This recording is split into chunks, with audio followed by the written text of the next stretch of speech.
Hello दोस्तों, welcome back to our channel. तो episode की शुरुआत में हमें एक बहुत ही हाई टेक सिटी का सीन दिखाया जाता है, जहां एक टीवी एंकर न्यूज देते हुए बताती है कि चाइना की एक एंशिएंट लाइन में खुदाई के दौरान 300 से भी ज्यादा ऐसे अवशेष मिले हैं जो कि एंशिएंट टाइम के लियान किंगडम से रिलेटेड हैं, और उसमें हमें एक खास ब्रॉन्ज बुक भी मिली है। और साइंटिस्ट का कहना है कि इन सभी एंशिएंट बुक्स में इमोर्टल पावर से लेकर गॉड बनने तक की सबसे बड़ी मेडिकल फॉर्मेशन टेक्निक भी लिखी हुई है। अगले सीन में हम एक चोर लड़के को देखते हैं जिसका नाम फेंग मिंग था। फेंग मिंग उसी एंशिएंट ब्रॉन्ज बुक की लेबोरेटरी पे अटैक कर देता है। वहीं दूसरी तरफ कुछ साइंटिस्ट एंशिएंट ब्रॉन्ज बुक पे रिसर्च कर रहे थे, पर तभी वहाँ पे सिक्योरिटी डिफेंस अलार्म बजने लगता है, जिसे सुनकर वो सभी साइंटिस्ट जल्दी जल्दी वहाँ से भागने लगते हैं, क्योंकि यहाँ पे अब हैवी डिफेंस एक्टिवेट होने वाला था। लेकिन उनमें से एक साइंटिस्ट वहीं पे रुक जाता है, जो कि और कोई नहीं वही चोर फेंग मिंग था, जो उस एंशिएंट ब्रॉन्ज बुक को चुराने के लिए यहाँ आया था। उसके बाद फेंग मिंग उस बुक के चारों तरफ लगी हुई शील्ड को अपने हाथ से हटाने की कोशिश करता है, पर तभी उस पे वहाँ के सिक्योरिटी लेजर बीम्स अटैक कर देते हैं। लेकिन फेंग मिंग उन लेजर बीम से बचते हुए उन्हें डिस्ट्रॉय कर देता है और वो उस ब्रॉन्ज बुक को हासिल कर लेता है। जिसके बाद वो अपनी जली हुई उंगली से उस एंशिएंट बुक को छूने लगता है, जिसके बाद उस एंशिएंट बुक का एक पूरा स्पिरिचुअल पेज बाहर निकलकर वहाँ फैल जाता है और उससे बहुत ही ज्यादा पावरफुल स्पिरिचुअल एनर्जी निकलने लगती है। और तभी फेंग मिंग के पहले जन्म वाली स्पिरिचुअल क्लोन बॉडी बाहर निकल कर आती है, और अपनी स्पिरिचुअल क्लोन बॉडी देखकर फेंग मिंग बहुत ही ज्यादा हैरान हो गया था। जिसके बाद फेंग मिंग उस स्पिरिचुअल बॉडी से पूछता है, कौन हो तुम और तुम मेरे जैसे क्यों दिख रहे हो? जिसपे वो सोल फेंग मिंग को बताता है कि मैं यहाँ पे तुम्हारे ही आने का वेट कर रहा था, मुझे तुम्हारी सोल चाहिए, इसलिए मैं तुम्हारी सोल को मेरी बॉडी में ट्रांसफर करने वाला हूँ। और ये कहकर वो सोल ट्रांसफर प्रोसेस शुरू कर देता है। अगले सीन में हमें एंशिएंट टाइम का सीन दिखाया जाता है, जहाँ एक लड़का एक स्नेक बीस्ट से अपनी जान बचाते हुए भाग रहा था, पर तभी उसके सामने एक खाई आ जाती है, जिसकी वजह से उसे वहीं रुकना पड़ता है। और वो लड़का उस स्नेक बीस्ट से कहता है, बड़े भाई मैंने तुम्हारा क्या बिगाड़ा है और तुम बिना किसी वजह के मुझे क्यों मारना चाहते हो? ये सुनकर वो स्नेक बीस्ट और भी ज्यादा गुस्सा हो जाता है और वो उस लड़के पे अटैक कर देता है। लेकिन वो लड़का जो कि हमारा हीरो फेंग मिंग ही था, वो वहाँ से साइड में हट जाता है, जिसकी वजह से वो स्नेक बीस्ट नीचे खाई में जा गिरता है। और ये देखकर फेंग मिंग उस स्नेक बीस्ट को चढ़ाने लगता है, लेकिन तभी उसका पांव फिसल जाता है और वो खुद भी नीचे उसी खाई में गिरने लगता है। पर गिरते हुए उसने ट्री को पकड़ लिया था, जिसकी वजह से वो बच गया था। और ये देखकर वो खुद से ही कहता है, आज तो मैं मरते मरते बचा हूँ। और ये कहकर फेंग मिंग वहाँ पे इधर उधर देखने लगता है, और तभी उसकी नजर एक स्पिरिचुअल फ्रूट पे जाती है, और वो तुरंत ही एक स्पिरिचुअल फ्रूट को पकड़कर उसे देखने लगता है कि ये किस तरह का फ्रूट है। और ये कहकर फेंग मिंग उस फ्रूट को खा लेता है, पर फेंग मिंग पे उस फ्रूट का कोई भी असर नहीं होता, इसलिए वो वहाँ पे मौजूद दूसरे स्पिरिचुअल फ्रूट की तरफ हाथ बढ़ा देता है। पर तभी उसके सर में बहुत ही ज्यादा पेन होने लगता है, और उसी स्पिरिचुअल फ्रूट की वजह से फेंग मिंग के पेट से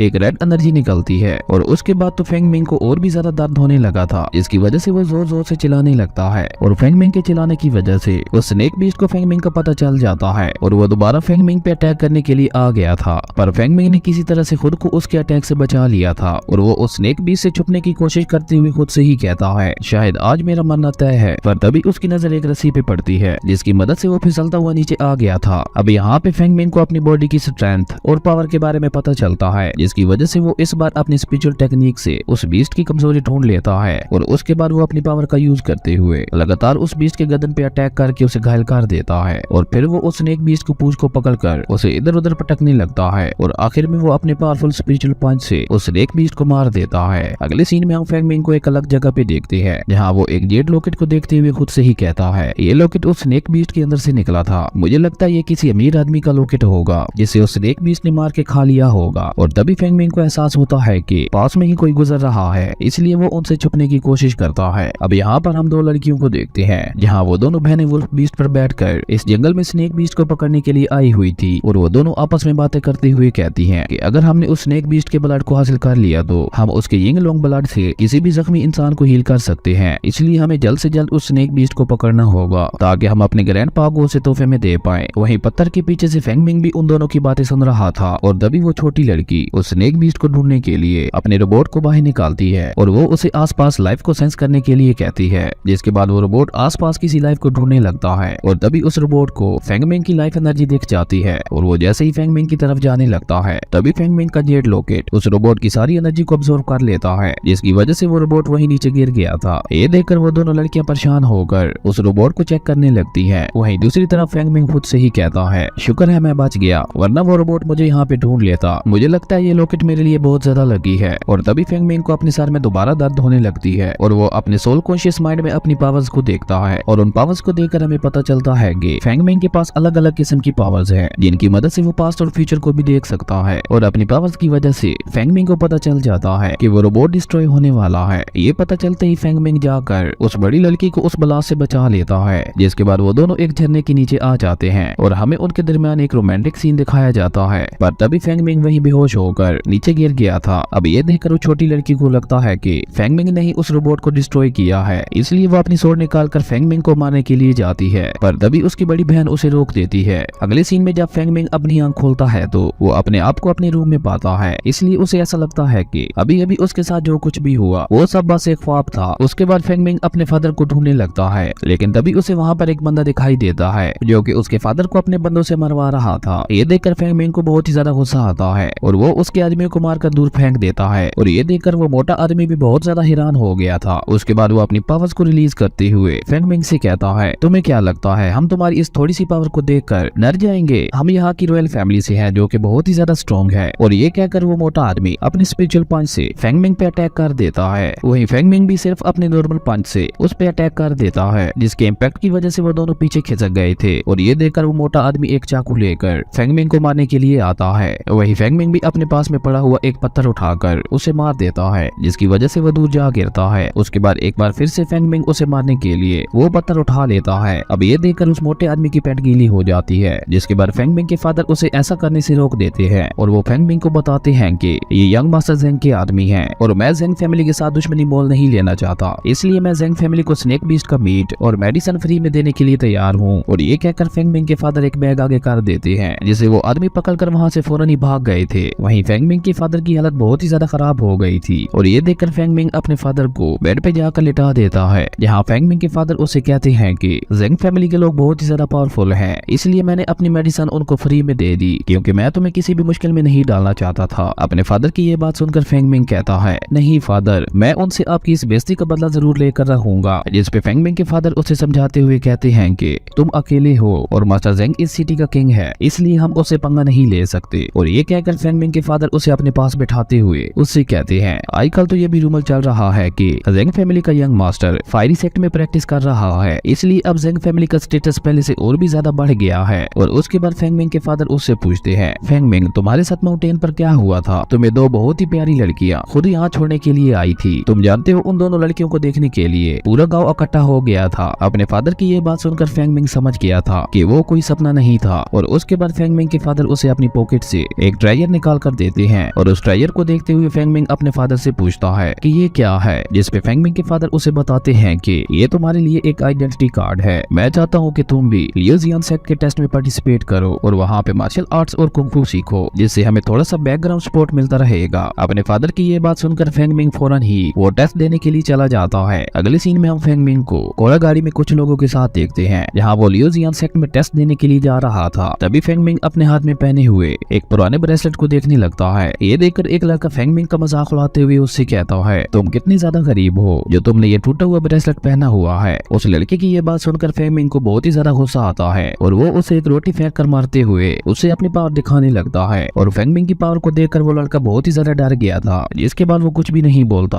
अगले सीन में हम फेंगमिंग और उसके साथ वाले लोगों को वेड वैली में देखते हैं, जहाँ पे बहुत सारे लोग पहले ही आए हुए थे टेस्ट में पार्टिसिपेट करने के लिए। और उनमें से जितने भी लोग इस टेस्ट को पास करेंगे उन्हें लियो जियान सेक्ट में प्रैक्टिस करने दिया जाएगा। और तभी वहाँ पे लियो जियान सेक्ट के मास्टर्स आ जाते हैं और उन मास्टर्स की पावर्स को देखकर वहाँ पे मौजूद सभी लोग बहुत ही ज्यादा हैरान हो गए थे। लेकिन फेंगमिंग हैरान नहीं होता और वो सोचते हुए अपने मन में कहता है कि आखिर सेक्ट में जाकर मुझे क्या क्या मिलेगा, और अगर इन लोगों को टेस्ट पास करने पर कुछ देना ही है तो ये सोना चांदी दे देते। और वैसे भी ये जगह मेरी समझ से बाहर है क्योंकि ये मेरे पुराने वर्ल्ड से बहुत ही ज्यादा अलग है, तो मैं यहाँ पे प्रैक्टिस करके क्या करूंगा। फेंगमिंग ये सारी बातें सोच ही रहा था कि तभी वहाँ पे एक लड़की आकर फेंगमिंग से कहती है, क्या तुम इस टेस्ट के लिए एक्साइटेड नहीं हो? जिस पे फेंगमिंग कहता है, हाँ थोड़ा सा एक्साइटेड तो हूँ। और उसके बाद वो लड़की इसी तरह फेंगमिंग का दिमाग खाने लगती है। तभी वो मास्टर चिल्लाते हुए सबको चुप रहने के लिए कहते हैं और मास्टर की ये बात सुनकर वो लड़की फेंगमिंग के पीछे छुप गई थी। और तभी उनमें से एक मास्टर अनाउंस करता है कि मैं लियो जियांग का हेड मास्टर जोंग हूँ और जो भी आज तुम लोगों में से इस टेस्ट को पास करेगा मैं उसे अपने डिसाइबल के तौर पर सिलेक्ट करूंगा और तुम सब बहुत ही ज्यादा लकी हो, क्योंकि आज का टेस्ट बहुत ही ज्यादा आसान है। बस तुम्हें उस ब्लैक माउंटेन पर जाकर उस ट्री पे लगे हुए फ्रूट को तोड़ कर लाना है, और जो भी ऐसा कर लेगा वो मेरे सेक्टर में आ सकता है। मास्टर ज़ो की ये बात सुनकर वहाँ पे मौजूद सभी लोग ब्लैक माउंटेन की तरफ भागने लगते हैं उस फ्रूट को लाने के लिए। लेकिन थोड़ी दूर जाने के बाद वो सभी रुक जाते हैं, क्योंकि वहाँ पे बहुत सारे पॉइजनस इंसेक्ट्स थे। पर फेंग मिंग उनको देखकर बिल्कुल भी नहीं घबराता, और वो वहाँ न रुकते हुए बहुत ही आसानी से वहाँ से निकल जाता है। अब ये देखकर वहाँ पे मौजूद बाकी लोगों को भी हिम्मत आती है, और वो लोग भी आगे बढ़ने लगते हैं। और तभी हम एक लड़के को देखते हैं जो अपने साथियों से रास्ता साफ करने के लिए कहता है, पर रास्ता साफ करने के चक्कर में उसके कुछ साथी वहीं मारे गए थे। वहीं दूसरी तरफ फेंग मिंग उस ट्री के पास पहुंच चुका था, और वहां पहुंचने के बाद फेंग अपने मन में कहता है, मुझे लगता है उस स्पेशल फ्रूट की वजह से ही मैं इन स्नेक से बड़ी आसानी से बच पा रहा हूँ। और तभी फेंग की नजर सामने जाती है जहाँ पे कुछ लोग अपने ही साथियों को धक्का देकर हरा रहे थे, और ये देखकर वो मास्टर्स कहने लगते हैं कि हमने तो ये टेस्ट सिर्फ इन लोगों की प्रैक्टिस के लिए कराया था, लेकिन इन्हें देखो ये लोग कितने ज्यादा मतलबी हैं जो खुद जीतने के लिए दूसरों को गिरा रहे हैं। वहीं ये देखकर फेंग मिंग सोचता है कि अगर ऐसा ही चलता रहा तो ये लोग मुझे भी चीटिंग करके हरा देंगे। और ये देखकर वो काफी तेजी से उस फ्रूट को लेने के लिए भागने लगता है, लेकिन तभी एक बंदा उस पे एक स्नेक फेंक देता है, पर फेंग मिंग उस स्नेक से खुद को बचा लेता है। वहीं दूसरी तरफ मास्टर्स कहते हैं कि हमारे सेक्ट में ये मैटर नहीं करता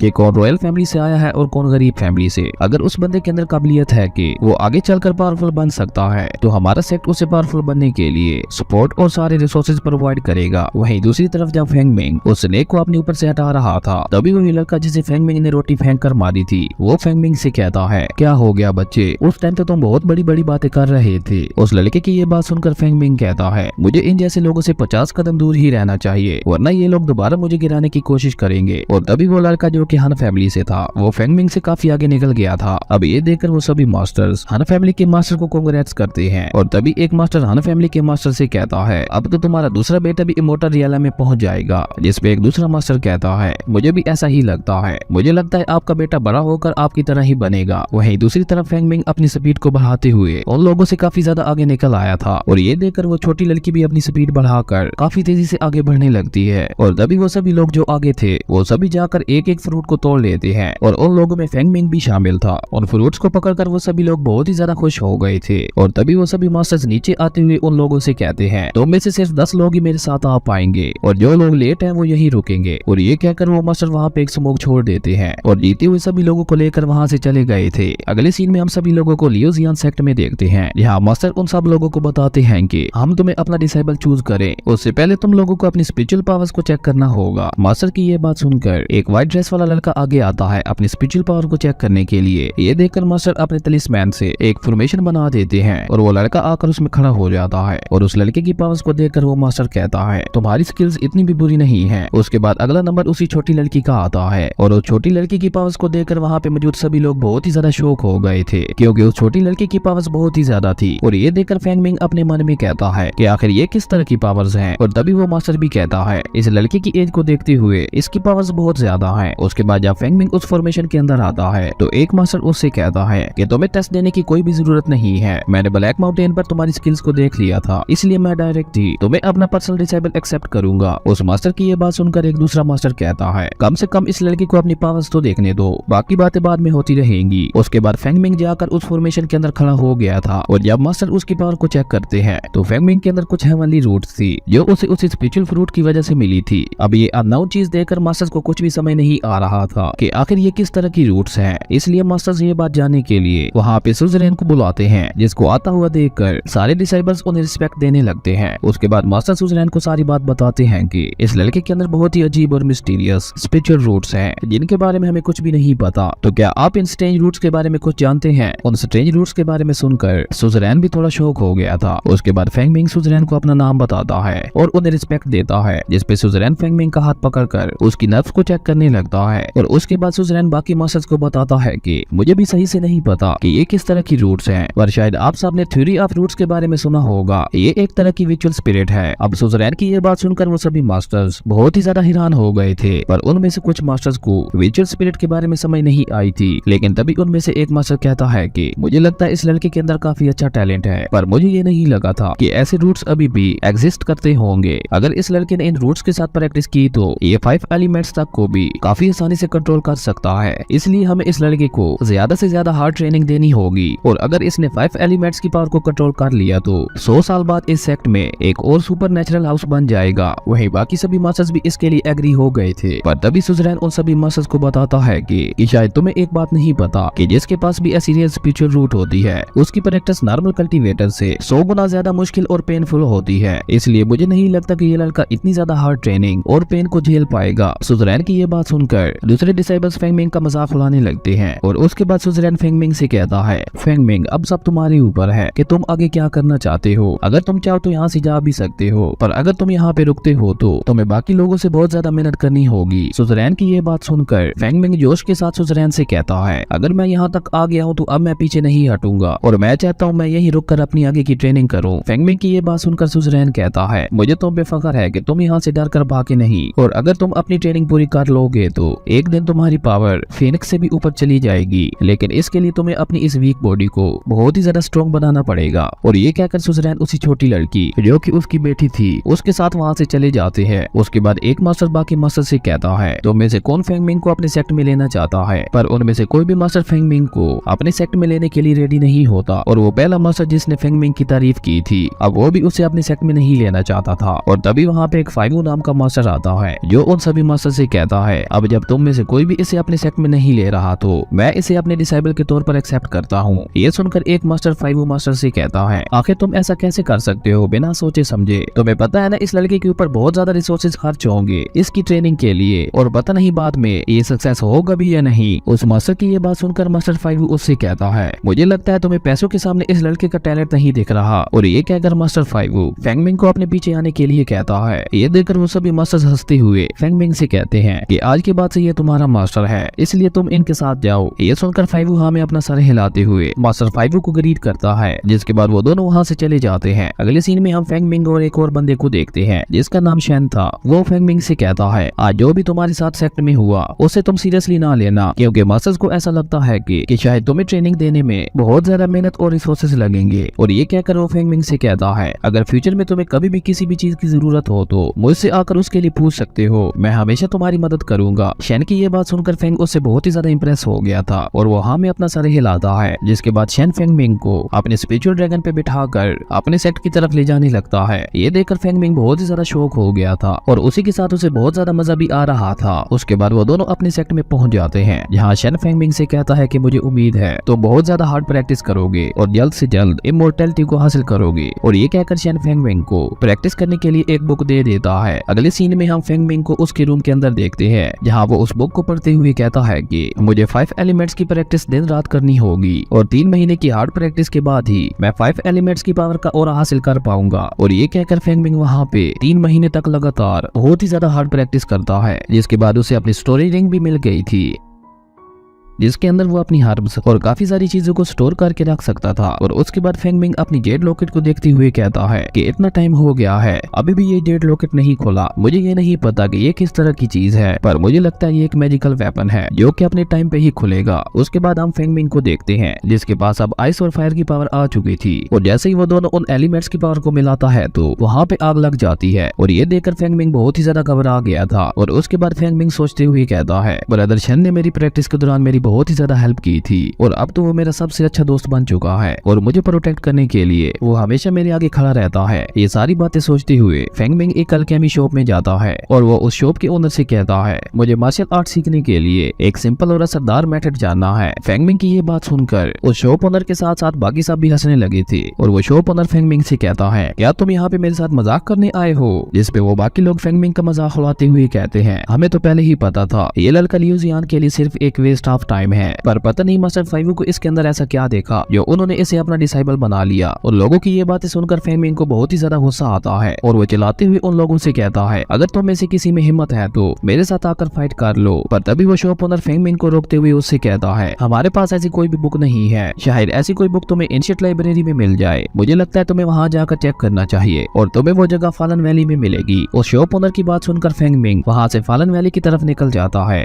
और काफी दूर तक आगे जाने के बाद फेंगमिंग खुद से ही कहता है मैं कब से यहाँ पे चलता जा रहा हूँ पर अभी तक वो एंशिएंट लाइब्रेरी मुझे कहीं भी नहीं दिखी। और तभी उसकी नजर एक तालाब पे जाती है जहाँ पे एक लड़की नहा रही थी और ये देखकर फेंगमिंग वही छुपकर उस लड़की को देखने लगता है। वो लड़की देखने में वाकई बहुत ज्यादा खूबसूरत थी। उसके बाद वो लड़की तालाब से बाहर निकलकर अपनी फिनिक्स पावर्स को शो करती है और उस लड़की की पावर्स को देखकर फेंगमिंग बहुत ही ज्यादा हैरान हो गया था। लेकिन तभी गलती से फेंगमिंग की आवाज निकल जाती है जिसके कारण उस लड़की ने फेंगमिंग को वहाँ देख लिया था। और जैसे ही फेंगमिंग को ये बात पता चलती है वो वहाँ से फौरन भागने की कोशिश करता है, लेकिन वो लड़की काफी तेजी से उसके सामने आकर उसके गले पे स्वॉर्ड रखते हुए उससे कहती है तुम्हारी हिम्मत कैसे हुई मुझे देखने की। जिस पे फेंगमिंग उस लड़की से माफी मांगते हुए उससे कहता है सिस्टर मैं तो यहाँ पे बस एंशिएंट लाइब्रेरी को ढूंढने आया था, मैंने आपको जानबूझ के नहीं देखा और मुझे यहाँ पे अल्केमी शॉप के लोगों ने आने के लिए कहा था, अगर आपको सजा देनी है तो उन लोगों को दीजिए। फेंगमिंग की बात सुनकर वो लड़की कुछ सोचते हुए फेंगमिंग को छोड़ देती है और वो उससे कहती है अगर तुम चाहो तो मैं तुम्हें एंशिएंट लाइब्रेरी का रास्ता बता सकती हूँ, पर फेंगमिंग इसके लिए मना कर देता है। और ये कहकर फेंगमिंग वहाँ से आगे चला जाता है। थोड़ा आगे जाने के बाद वहाँ पे और भी लड़कियां होती हैं जो कुछ कहे बगैर ही फेंगमिंग पे अटैक कर देती हैं और ये देखकर फेंगमिंग वहाँ से भागते हुए वापस उसी जगह पे पहुंच गया था। ये देखकर वो लड़की फेंगमिंग से दोबारा कहती है क्या सच में तुम्हें मेरी मदद नहीं चाहिए, पर इस बार फेंगमिंग भी उस लड़की की मदद लेने के लिए मान गया था। ये देखकर वो लड़की फेंगमिंग को बताती है कि तुम लाइब्रेरी में जाकर बियोन मीजोंग नाम की एक बुक को ढूंढना, उसके अंदर तुम्हें ये सारी चीजें मिलेंगी। उस लड़की की ये बात सुनकर फेंगमिंग वहाँ से वापस जाते हुए खुद से ही कहता है उन लोगों की हिम्मत कैसे हुई मुझे बेवकूफ बनाने की, अब मैं उन लोगों को नहीं छोड़ूंगा।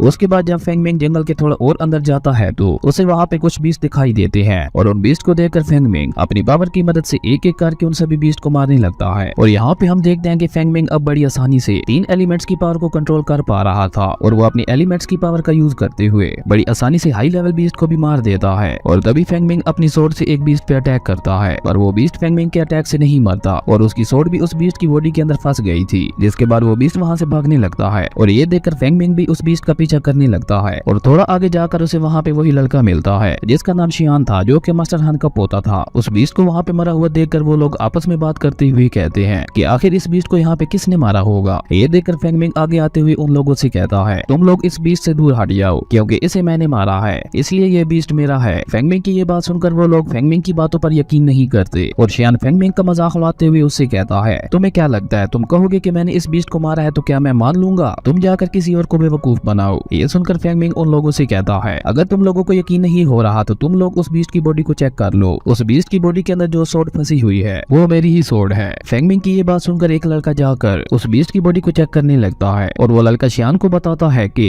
ये सही कह रहा था। उस लड़के की ये बात सुनकर शियान फेंगमिंग से कहता है तो क्या हो गया अगर तुमने इस बीस्ट को मारा है तो, पर अभी ये बीस्ट मेरा है और तुम भूलो मत मैं किसका पोता हूँ, मेरे ग्रैंडपा लियू जियान सेक्ट के एक एल्डर है। शियान की ये बात सुनकर उसके साथी भी उसका साथ देने लगते हैं। तो ये देखकर फेंगमिंग अपनी सोर्ड को वापस लेकर उन लोगों से कहता है अगर तुम लोगों में हिम्मत है तो इस बीस्ट को यहाँ से ले जाकर दिखाओ। ये सुनकर शियान को बहुत ही ज्यादा गुस्सा आता है और वो फेंगमिंग के ऊपर अपनी थंडरस्टोन सोर्ड से अटैक कर देता है जिससे फेंगमिंग को लाइटनिंग का एक झटका लगता है और उसके बाद शियान एक बार फिर से फेंगमिंग पे अटैक करने के लिए आगे बढ़ता है पर तभी फेंगमिंग वहाँ से टेलीपोर्ट होकर शियान के पीछे आ गया था, जिसके बाद वो शियान को एक किक मार के नीचे गिरा देता है और वो उसकी सोर्ड को भी पकड़ लेता है। ये देखकर शियान के एक साथी फेंगमिंग पे अटैक करने के लिए आगे बढ़ता है पर फेंगमिंग एक बार फिर से टेलीपोर्ट होते हुए उस लड़के के पीछे पहुंचकर उसे मार देता है। और ये देखकर बाकी बच्चे दोनों लड़के बहुत ही ज्यादा घबरा गए थे और उसके बाद फेंगमिंग उन चारों को बहुत ही आसानी से हरा देता है। ये देखकर शियान अपने साथियों से कहता है हमें मिलकर इसके ऊपर अटैक करना चाहिए और शियान की ये बात सुन के वो चारों मिलकर एक फायरबॉल से फेंगमिंग पे अटैक कर देते हैं पर क्योंकि फेंगमिंग ने ऑलरेडी ही फायर एलिमेंट को कंट्रोल कर लिया था इसलिए वो बड़ी आसानी से उस फायरबॉल को कंट्रोल करते हुए उन्हीं लोगों के अगेंस्ट उसे यूज करता है, जिसे देखकर वो लोग बहुत ही ज्यादा डर गए थे और वो चारों फेंगमिंग से माफी मांगने लगते हैं। लेकिन तभी वहाँ पर अचानक से हवा चलने लगती है और उन लोगों के ऊपर आग लग जाती है और ये देखकर वो लोग हड़बड़ी में वहाँ से भागने लगते हैं। वहीं ये सब देखकर फेंगमिंग भी परेशान हो गया था और वो वहाँ से भागते हुए ब्रदर शेन के पास आता है। फेंगमिंग की हालत को देखते हुए शेन उससे पूछता है तुम्हारे साथ क्या हुआ, तुम इतने घबराए हुए क्यों लग रहे हो। जिसपे फेंगमिंग शेन को सारी बात बताता है कि मैंने गलती से मास्टर हान के पोते पे अटैक करके उसे इंजर्ड कर दिया है पर मैंने ये जानबूझ के नहीं किया। फेंगमिंग की ये बात सुनकर शेन उससे पूछता है कि तुमने कौन सी पावर का यूज किया था। जिसपे फेंगमिंग शेन को बताता है कि मैंने फायर कंट्रोलिंग पावर का यूज किया था। ये सुनकर शेन भी बहुत ज्यादा शॉक हो गया था और वो फेंगमिंग से कहता है मैं तुम्हारी पावर से बहुत ही ज्यादा इंप्रेस हुआ हूँ पर तुम्हें शियान के साथ पंगा नहीं लेना चाहिए था, पर कोई बात नहीं तुम इस मैटर को भूल जाओ और तुम्हें मास्टर फाइवू ने बुलाया है। ये सुनकर फेंग शेन से कहता है कि मास्टर फाइवू ने मुझे क्यों बुलाया है। जिसपे शेन उसे बताता है कि मास्टर तुम्हारी QI पावर का टेस्ट लेना चाहते हैं और उसके बाद ही तुम्हारी आगे की ट्रेनिंग शुरू होगी। अगले सीन में हम फेंग मिंग को मास्टर फाइवू के साथ एंशिएंट रिफाइनिंग हॉल में देखते हैं, जहाँ मास्टर फाइवू फेंग मिंग को बताते हैं कि रिफाइनमेंट की स्किल बहुत ही ज्यादा मुश्किल होती है, क्योंकि इसमें रिफाइनर को बहुत ही ज्यादा कंसंट्रेट करना पड़ता है अपनी फायर और प्यूरिफिकेशन पर, और अगर तुम इसमें मुझे ठीक से कॉपी नहीं करोगे तो मैं अपना डिसेबल चेंज कर लूंगा। और उसके बाद हमें वहाँ पे एक फर्नेस दिखाया जाता है और तभी मास्टर फाइवू एक बर्ड को बाहर निकालते हैं जो उस फर्नेस के हर्ब्स और फायर को कंट्रोल करने वाली थी।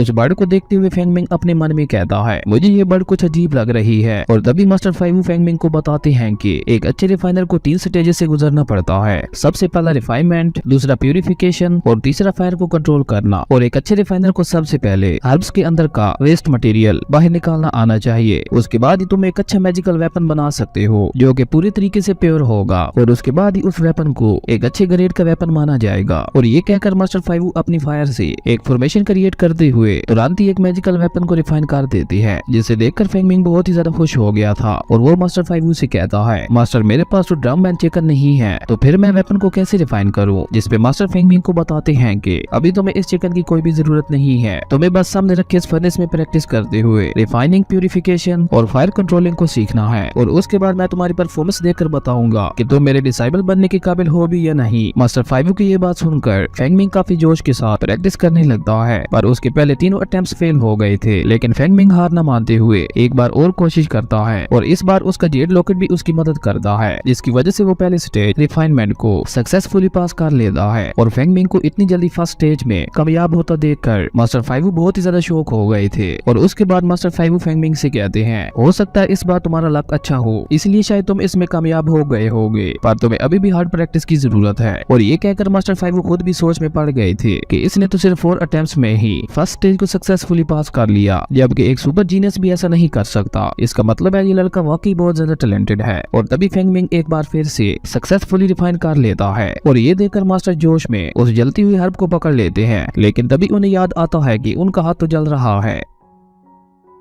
और ये देखकर मास्टर फाइवू सोचते हुए अपने मन में कहता है ये लड़का तो एक सुपर जीनियस से भी ज्यादा जीनियस है, और अब तो इसके सामने मैं खुद को एक बेकार इंसान महसूस कर रहा हूँ। अब क्योंकि फेंग मिंग ने रिफाइनमेंट सीख ली थी, इसलिए मास्टर फाइवू उसको प्यूरिफिकेशन और फायर कंट्रोलिंग सिखाते हैं, जिसमें फेंग मिंग फर्स्ट अटेम्प्ट में फेल हो गया था। और ये देखकर मास्टर फाइवू मन ही मन में बहुत ज्यादा खुश हो गए थे कि अच्छा हुआ ये प्यूरिफिकेशन में मेरे रिकॉर्ड को नहीं तोड़ पाया। और उसके बाद मास्टर फाइवू फेंग मिंग को बताते हैं कि प्यूरिफिकेशन बहुत ही ज्यादा मुश्किल होती है, और इसे सीखने के लिए तुम्हें बहुत ही ज्यादा हार्ड प्रैक्टिस करनी होगी। और ये कहकर मास्टर फाइवू वहाँ से चले जाते हैं। और अगले सीन में हम उन लड़कियों को देखते हैं जिन्होंने फेंग मिंग पे अटैक किया था। वो आपस में बात करते हुए कहती हैं कि मास्टर फाइवू का डिसेबल तो बहुत ही ज्यादा टैलेंटेड और जीनियस है। और तभी वो लड़की जिसे फेंग मिंग ने नहाते हुए देखा था, वो कहती है कि हमारे लियो जियान सेट के पास लंबे समय से ऐसा कोई जीनियस नहीं आया, और अब मैं जाकर खुद देखूंगी कि वो लड़का कितना ज्यादा जीनियस है। अगले सीन में हम उसी लड़की जिसका नाम सूफी था उसे शेन के साथ आर्टिफैक्ट रिफाइनिंग हॉल के अंदर देखते हैं, जहाँ शेन सोफी को फेंग मिंग के पास ले जाकर उसे कहता है